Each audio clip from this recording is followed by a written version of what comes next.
Hey man, say man, it's your boy DAA man, Daylight TV, back at y'all with another one. Hit that like and subscribe button, smash that notification bell if you're really mobbing with the content. Daylight TV, let's get it. So on this trip, we're gonna be reacting to a clip from an interview with Jorge Valdez, Cuban. He started off as an accountant for the Medellin cartel and is credited with basically creating the cocaine market in the United States. So you could say homie was like, uh, he was like Scarface, but I don't know, it seems like it was less violence and chaos, at least on his part, like he never really been indicted and unaliving nobody. But so naturally he had a relationship with like the pioneers of what would eventually be known as the Medellin cartel. And he spoke on a number of characters that we're all familiar with, such as Escobar and, even characters that we didn't know about. Like a dude named Manny and all that. You know what I'm saying? So he would ask about Griselda Blanco, and I was asked to kind of do a reaction to this because I had a friendship for a while with Charles Cotton, you know what I'm saying, out of Oakland. He was romantically involved and say business involved, you know what I mean? So, being that I had a history with bro, and we did have conversations or whatever about old girl, Griselda.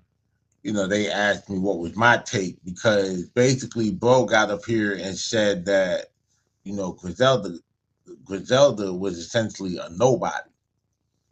You feel me? And he was just kind of breaking down the reasons why that's so, and like basically, So we're gonna get into that. You know what I mean? I'm gonna pull this up right now. Is there anybody else? Is there anybody else alive today that was of significance in that business? Well, I guess the I'm talking Ochoas about of the five. Of the five, Yeah, of the original five. Godfathers, right? Those five that are group. Yeah, you show us, they're like two brothers are alive, one died. Okay, so of the original four that brought you into the business, Manny's associates. Manny's the only one alive. So what happened to those other three? So Pablo Botero died about 2 years ago. He came to, he was in prison, I say, for about 15 years. Jorge Ordonez was murdered in Colombia. Pablo had him killed. And William Mando, Pablo had him killed. Do you know why? Over routes. God, but yet he could sounds like he could have killed Manny. He had so much respect for Manny. And he knows Manny made him. Right. And then never, even when he was taking money from everybody, when he was fighting the war against the government, he was taking money from every taxing groups. Oh, yeah. You got paid 200. Manny was the only one he never asked money for. Wow. I wonder if Manny ever pulled him aside and said, son, this is going to bring way too much heat on us. I don't know. He was just. Nah, probably not. Probably not. So Manny apparently is the guy who I don't really know too much about or whatever. They didn't even give a last name on this. I'm gonna have to do some research. But he seemed to be the guy who started it all. Like they saying, he gave Escobar his start, and all this. So yeah, like this Manny guy or whatever, if y'all know who Manny is or whatever, definitely, jump in the comments and everything like that. Let us know what you know about Manny. Y'all got a last name and all that. Definitely want to break that down. Son, you what he would have seen in Pablo, which is this guy is kind of incorrigible. You kind of can't, he's kind of got that psychopath. There's 2% of criminals are incorrigible. That's what they say, meaning it's not environment, it's not trauma. They're just antisocial by genetics. Pablo might have been one of those guys. Even though he was a very Hey, you know, it's interesting that that got brought up because I was gonna do a video reacting to, you know, all of the recent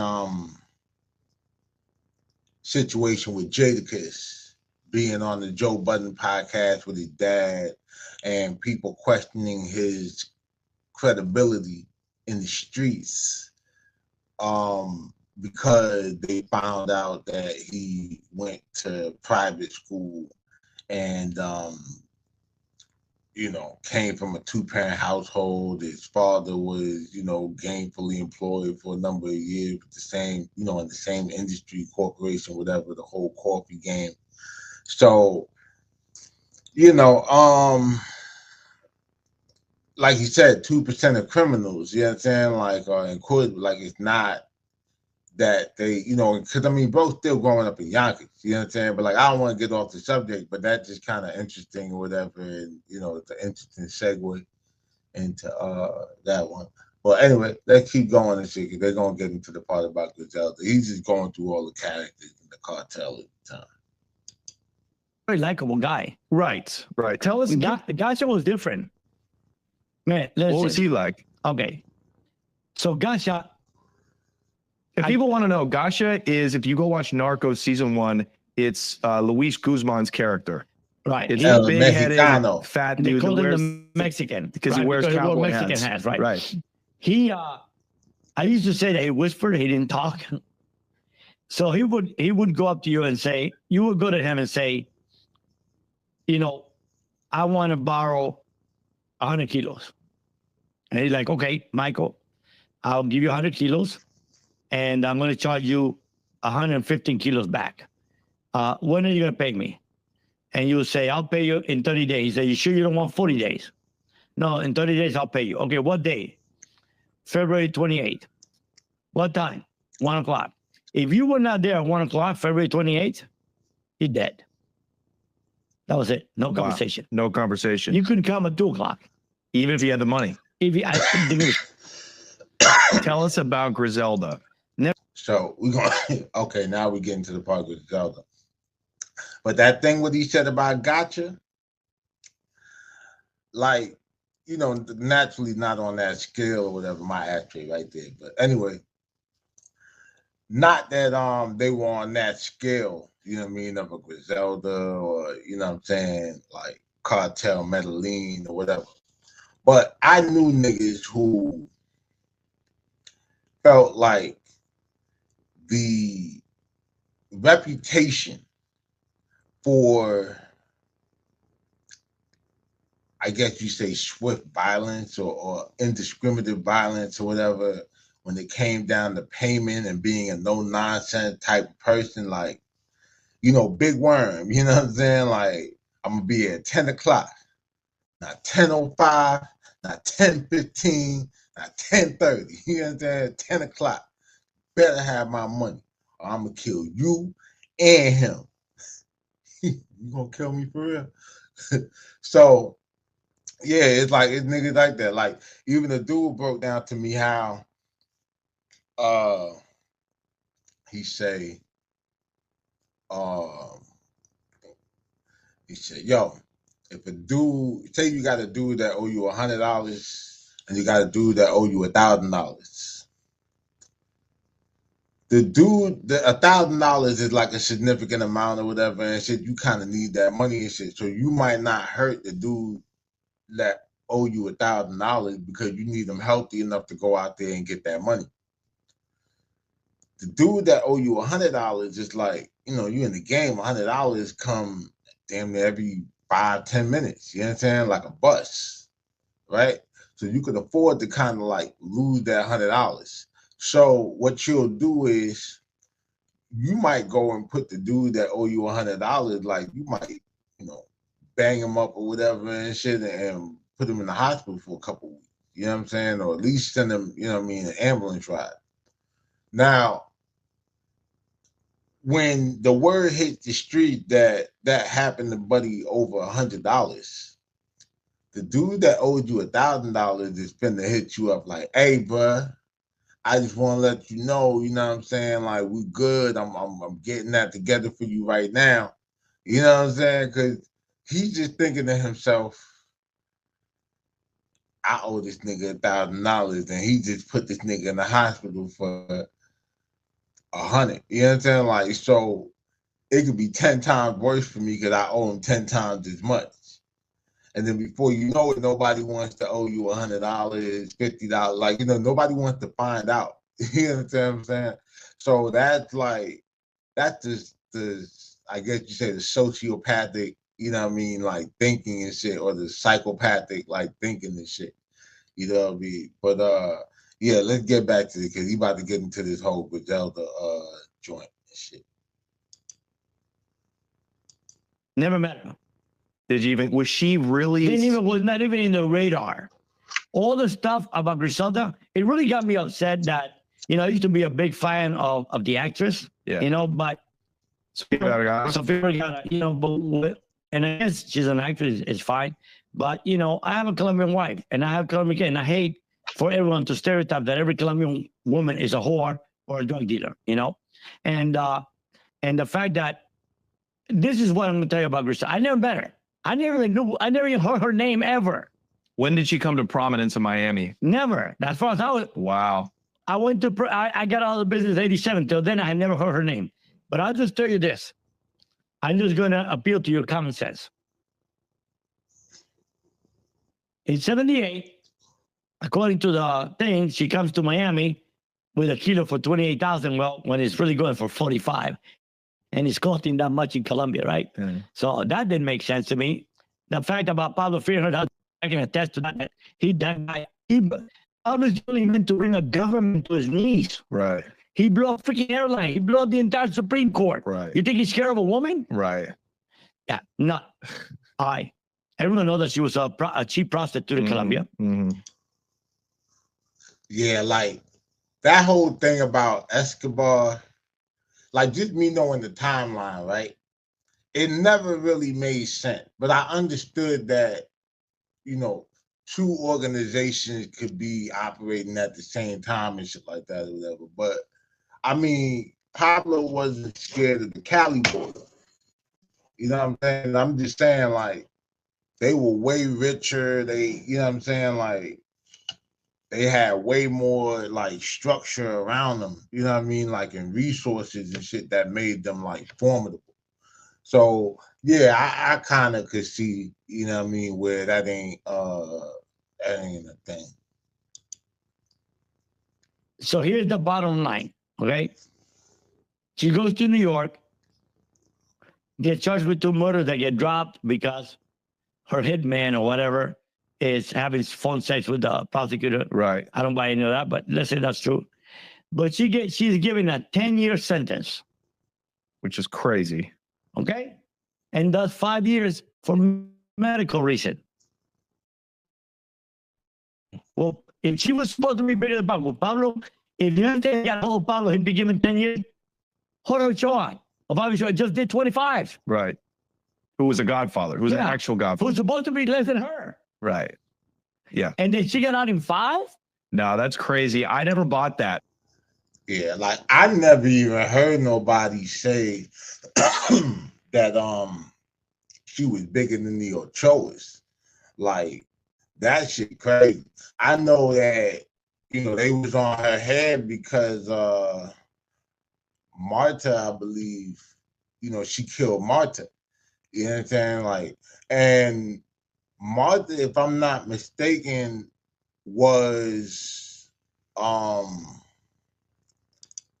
she was kidnapped by like a guerrilla group. You understand what I'm saying? Like basically it was a group that I don't want to say it was the FARC, and I don't think Los Pepes had formed yet. But yeah, Martha, you know what I'm saying? Like, she kind of had a name in the game because of, for one, she was in Ochoa. For two, she had basically survived, that whole kidnapping thing. So, Yeah, like that shit crazy. I never heard of nobody say that Griselda was bigger than the Ochoas because they was like the top dog. You know what I'm saying? Like they were supposedly even like ahead of Pablo, I think, because of the fact that they were like with landowners and shit. But yeah, let's keep going. From the first Cocaine Cowboys. So for people that don't know, she was a murderer. She had a lot of bodies on her. Yet somehow they only sentenced her to 10 or 15 years in prison because the prosecutor in her case, his assistant was having phone sex with Rivi, who was her number one bodyguard and hitman. That seems crazy to me. Like she's only going to get 15 years. Oh, and they're going to drop a murder case because the guy's having phone sex with a prosecutor, with a secretary. Yeah, it's hard to believe. But look, and then her 3 sons got killed, and she got killed. Yeah, really that powerful. Now her son is going around, right? Who was a baby at that time. I'm really good friends with a guy that was at Angola that worked for her, so I know a lot of stories about her, right? In the sense, but. How big was she compared, cocaine-wise, compared to like the Falcone organization? Well, that's the other thing. So here's the other thing, right? Same period. So who's running Miami? Sal and Willie or Griselda? So both documentaries claim that each other. Right. That Sal and Willie's running Miami. Her Griselda said that she is. Right. I go with Sal and Willie. I knew Sal and Willie. Everybody in prison knew Sal and Willie. I never heard of Griselda in my life, ever. Right. Ever heard of her. And it stands to reason. If you know anything about the drug business, you know that that level of violence will eat into your profit. Now, Sal Magluta and Willie Falcone, man, Miami legends. I believe they went to Miami Day High, whatever. You know what I'm saying? Like they was heavy into that whole boat racing, you know what I mean? And that was how they was bringing it in. So, you know, they turned like, I guess, the business into a hobby into the extension of the business. You know what I'm saying? Like, Sal Magluta was definitely infamous. You know what I mean? They had him pegged for an assassination. Like, this shit was crazy, like straight out the movie. You know what I mean? Like trucks in the back of the warehouse, you know what I mean? Bullets everywhere, you know what I mean? Type shit. And they were definitely, you know what I mean, the top dogs in Miami around the time that they're saying that Griselda was, you know, was supposed to be having her reign and was the queen of Miami and all that. Even like conflict to time frame, right? So what a lot of people don't know when they think about Frank Matthews, they specifically think about heroin. But Frank Matthews was also a large-scale cocaine dealer. You know what I'm saying? Now, they saying Griselda hit New York in 64. You know what I'm saying? And she was still relatively like small time, you know what I mean, at that point. You know what I mean? She was bringing it in, but it was like she was essentially a New York dealer. At the time, Frank Matthews is basically supplying the entire Eastern Seaboard. You get what I'm saying? Like, he's in multiple states. At one point, I seen a DEA report said that he was supplying 27 states. You know what I'm saying? With heroin and cocaine. So the idea that up until 1978, because Frank goes on to run in 73, that kind of doesn't, you know what I mean, like add up or whatever and shit. Because they're saying that, oh, she took, in the Cocaine Cowboy documentary, they're saying that basically she pushed the mob out of the cocaine and dope business or whatever and shit, or out of the dope business. But Frank Matthews had done that probably by, you know, because by 69, they're saying that like Frank Matthews, it was known nationwide, like, I mean, almost internationally, you know, who he was, what he was about. You know, he had the mob under pressure or whatever, to the point where, you know, they were dropping dimes on him on the low. So yeah, I mean, it's some conflicting shit in there. But like I said, like New York is a big place, bro.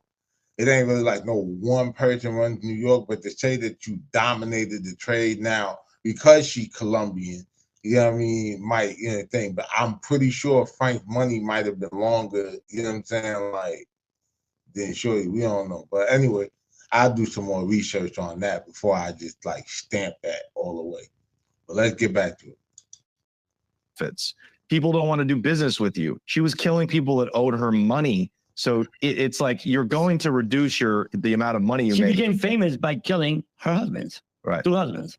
But you know, it's what we said, marketing and pop culture. It's marketing. Pop culture made her famous, right? Songs about her and stuff like that. Yeah.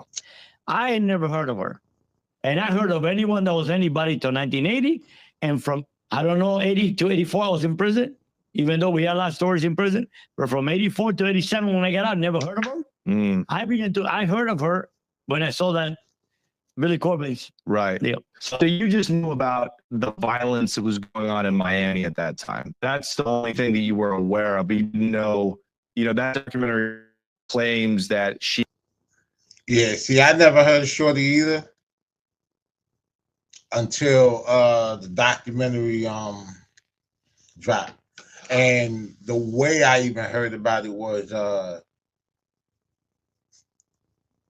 Trick Daddy actually.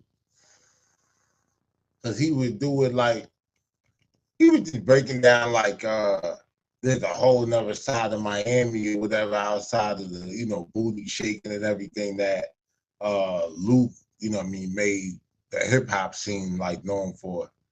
And shit like that. So yeah, until then, and then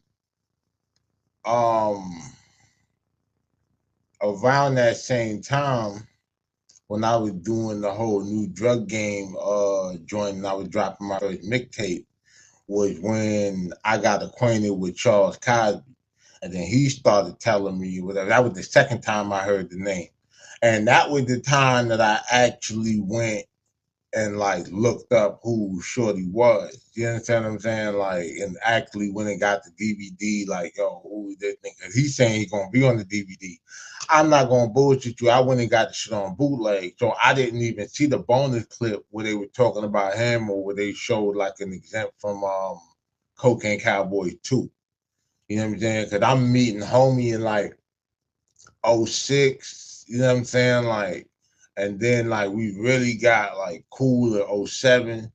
So the Cocaine Cowboy 2 documentary don't come out until 2008. You know what I'm saying? So a whole 2 years prior, but I'll get into a whole breakdown of like me and Dude, because that shit is kind of an interesting story.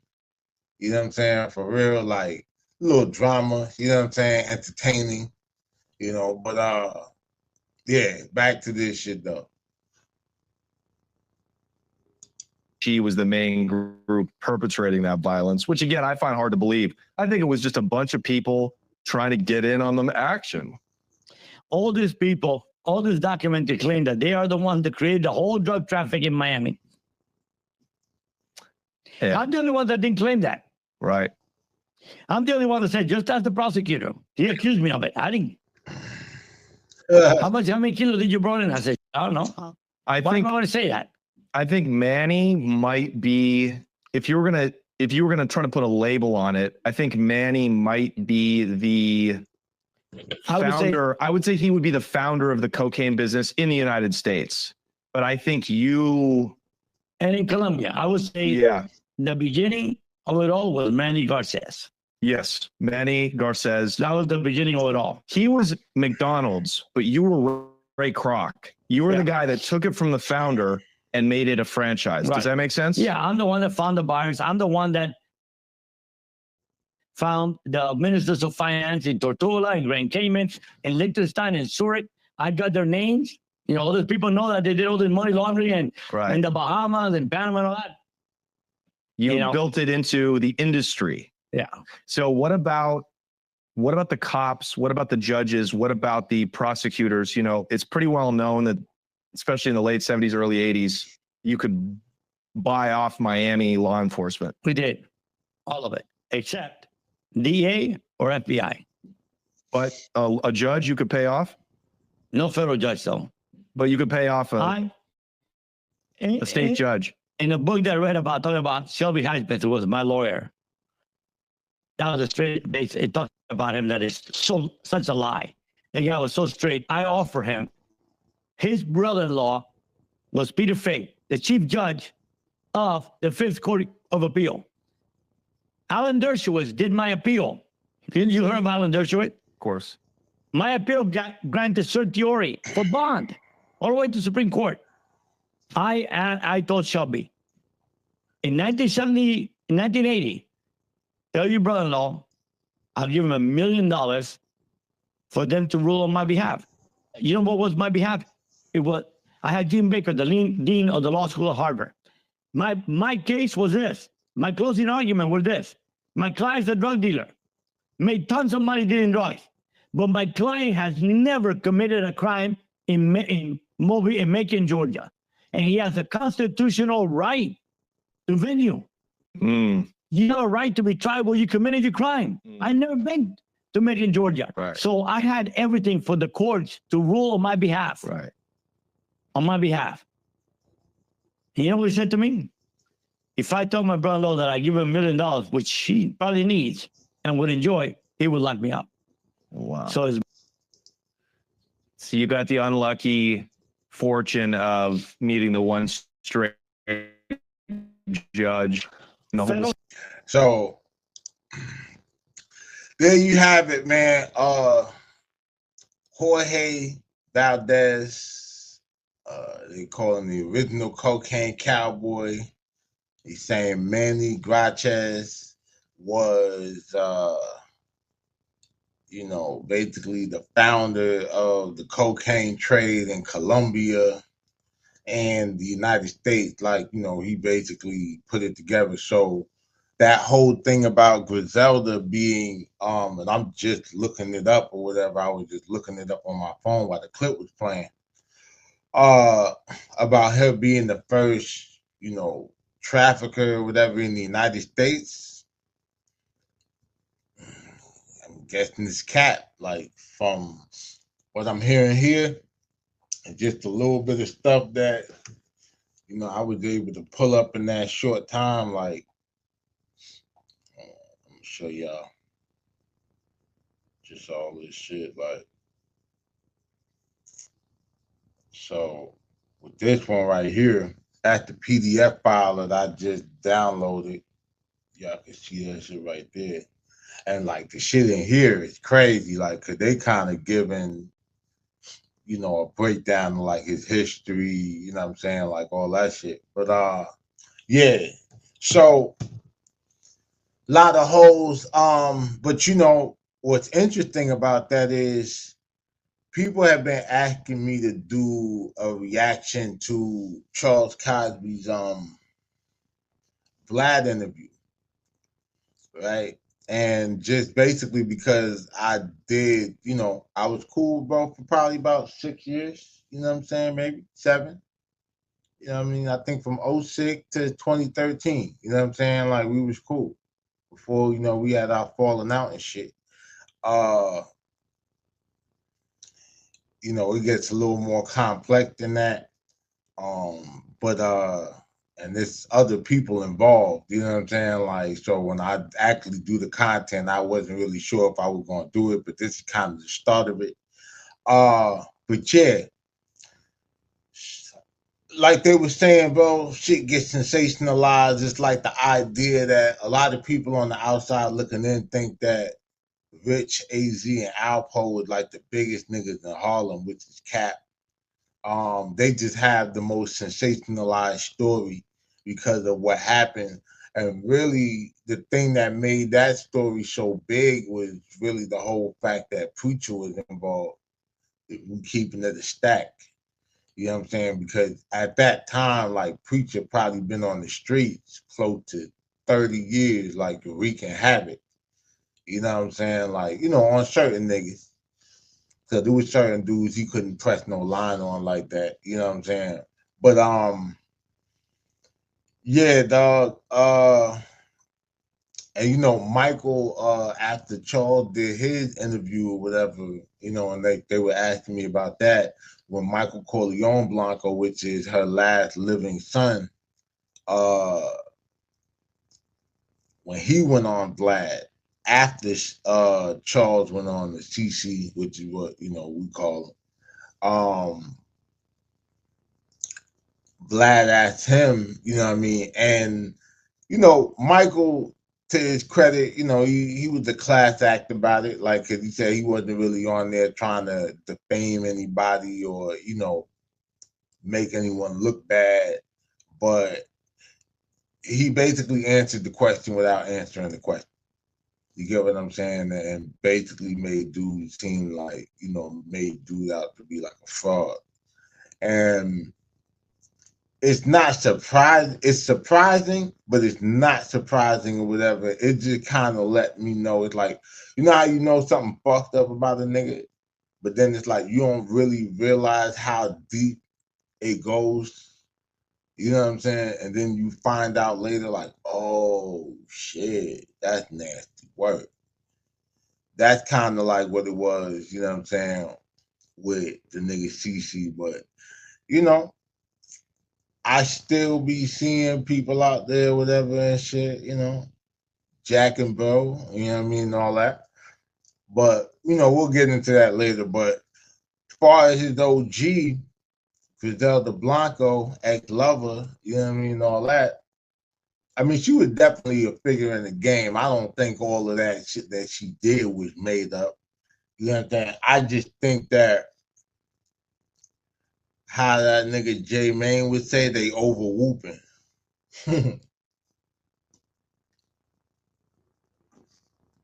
Making her out to be bigger than what she was.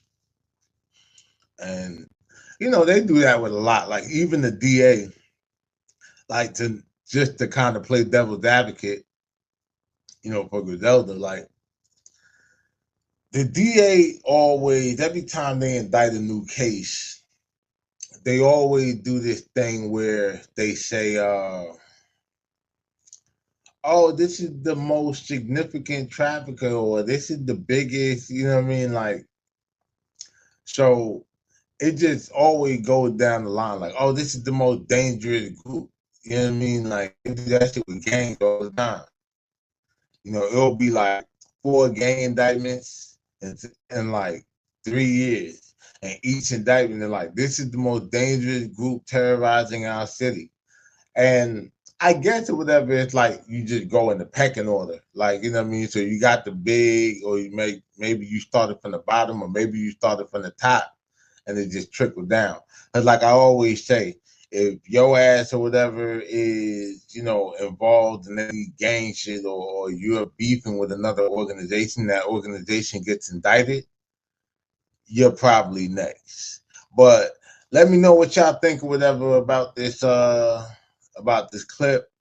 Jorge Valdez saying that Griselda Blanco was a nobody, like compared to all the other people that they were, you know, thing. Where do you think Griselda Blanco like ranks as far as most powerful and wealthy Colombian drug traffickers? You know what I'm saying? Like, at least. Let me know in the comments. Again, hit that like and subscribe button. Smash that notification bell if you're really mobbing with the content. It's your boy Daylight TV. I'm out.